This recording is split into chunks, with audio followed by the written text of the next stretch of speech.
Hi there, Phil here. So we're back with Unholy Heights, basically where we just left off, and we're going to fast forward until they show up. So here we go.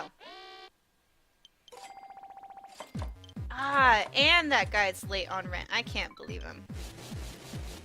So we're just gonna let them kill him. There we go. I am going to get rid of the cheapie. I have actually already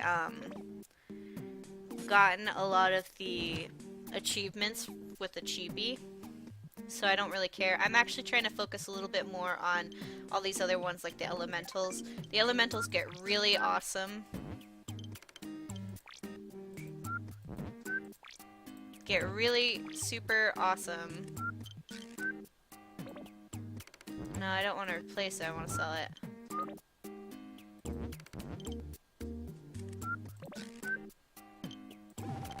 There we go. The elementals get really super awesome when,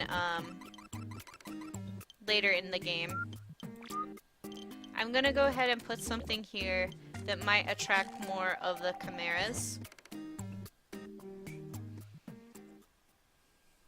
So let's see if that'll attract some chimera. I don't want any more cheapies. Go away. Oh, darn it! You guys are gonna pay for that one. Yeah, get him. How dare he? How dare they? They scared off a possible tenant. Yep, we got a chimera. Good job. Good job, team. I typically don't like to house cheapies or abysmals. I guess you could say that's speciesist, but they don't pay their rent. And then they're really lazy. So let's send out our chimera and then our elemental to attack these guys. Ah! So he's dead. Our chimera died, but that's okay. That's okay, and I'll tell you why. Because now we can start attracting other creatures. If the skeletons go away. Demons are actually attracted to a lot of death and stuff like that. So this will help us out in the end.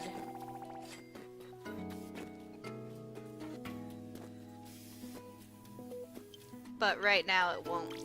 So let's go to our quest again. We're going to witches. Yeah. We're gonna fight a whole bunch of witches. Let's do it. Let's do it. Let's go. So a lot of this is fast forwarding once you get used to the game. The Teen Witch Club is approaching. Oh no, whatever will I do?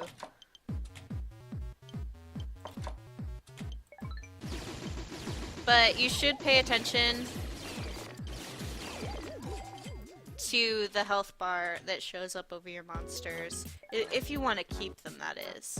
The only time I really care about keeping a monster is if they have a baby, because I don't want the baby to be an orphan. That's just too sad. Academy hiking team approaching. So she's still healing, so we're gonna go ahead and call out someone else. There is no one else. We are going to wing it then.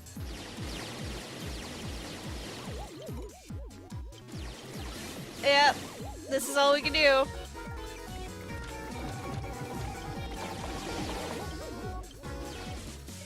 We're kind of screwed right now, actually. Yeah, we lost that quest. I blame myself for being a noob and not having enough ranged, especially against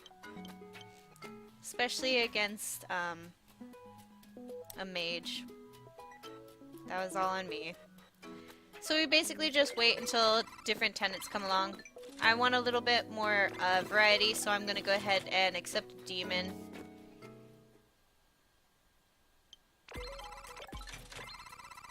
No. No. I'm looking for a melee. There we go.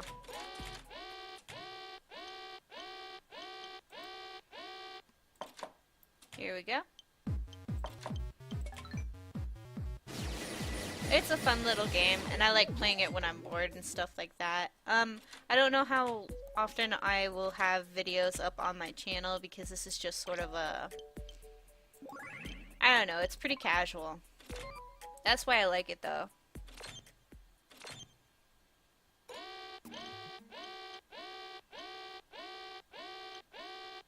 So you can see that they're out shopping. I guess that's what we can do right now, so that's what we're gonna do. And there we go, tag teaming it. Woo! Good job. Awesome. Awesome possum. Let's try and get another wolf, another chimera. No, I'm sorry. Yeah. I know that chimera like to work out, so that's the whole reasoning behind me putting dumbbells to attract them.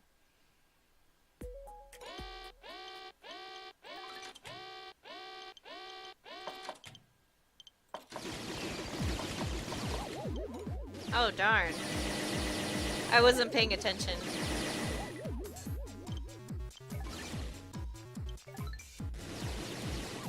There we go. So we're gonna go in. We can go ahead and sell some of this stuff.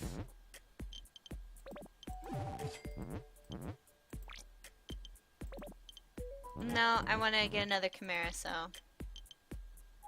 Alright. You want some dumbbells, right. Probably doesn't want this, though. Alright. They're happy. There's also like healing items that you can use on the monsters too, so no worries. But what I'm really concerned about now is getting enough monsters in time for the next wave. And a nice variety of monsters too. Yeah. Alright, we're gonna go with a demi-human this time. Demi-humans are pretty cool. I like them. But I also like demons, so that tends to be the problem. Alright, we'll go ahead and fast forward a little bit. It's really important to pay attention to what's going on, because as you saw last time, not all the monsters were home, so you couldn't ask them to fight.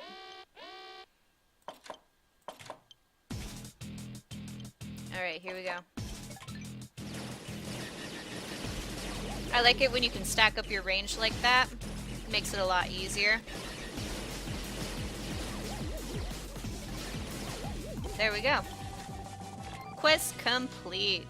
We defeated them. It was a lot easier because we were able to stack up our range. Sometimes what happens is that you have two range, but one gets trapped behind the other one, and it doesn't activate. They can't shoot whatever they're supposed to shoot. So you have to really consider how far your range is going to be from the target. If it's closer, like a demi-human tends to be closer or farther. But anyways, you have to think about how far they're going to be from their target, and then you can try and stack them that way. You also have to think, if I put another monster in front of them, are they going to be able to still shoot or not? It's very important. With melee, that one can be a little bit harder too, because the thing with melee is they have to be right up close and personal to the target.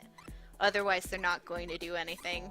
So then what are you going to do? Because melee is pretty much, for me, the first line of defense, essentially. So I try and just do as much as I can to get the higher ranked melee for later game, when it gets a little bit more important to have more heavy duty.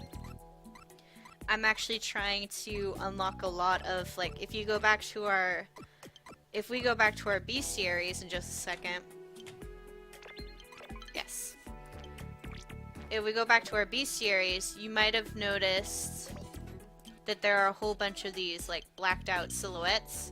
That's what I'm trying to unlock. You can unlock them as you go, and how to unlock them from my experience has just been housing a lot of them, accepting a lot of them to live in the apartments, basically, and to facilitate them, and to also, you know, work on things that they might need. Kind of like this person, too hot. Okay, there you go. So what I think happens is that a reputation starts going around that, hey, this person's really awesome with elementals. They're willing to facilitate us, so there you go. So, I mean, I kind of... that's how I visualize it a lot of times when I'm playing it. A lot of times when I'm playing games, I think of like a story that isn't said, if that makes any sense. Kind of like when I used to play Pokemon Stadium, I always thought, like, well, what's the trainer behind the Pokemon, you know? There was this one time, my brother and I, we were little, and we got to stay up late, super, super late, playing Pokemon Stadium for the 64, and we had a lot of sugar that day, and we were just, like, giddy, you know? And everything made us laugh, and we came up with this whole story about if there was, like, mafia in the Pokemon universe, they wouldn't... They would probably use guns, but we thought that Pokemon battles would be a lot more effective. And so there was, like, a dispute inside one mafia family, and they were trying to fight it out with, like, Charizards and everything, and then we imagined that the Pokemon themselves, I think this was shortly after that episode aired of where the Pokemon are on the island and they're talking to each other, and it's like, oh yeah, Pokemon talk to each other, that makes sense, right? So then we came up with this idea that if they were raised in a mafia family, then they themselves would have some of those values, and so each Pokemon had a mafia accent. And it was really kind of funny, like a heavy Italian accent and stuff like that. I don't know. It was funny. I really wish like someone would have recorded that or something, because it was really funny. It's a good memory from living in an apartment. Woo! Kind of a slummy apartment, no less. Woo! Oh man, I talked way too much. I'm sorry about that. I'm actually all out of time. So I will see you guys in the next one, and as always, thank you from the bottom of my heart.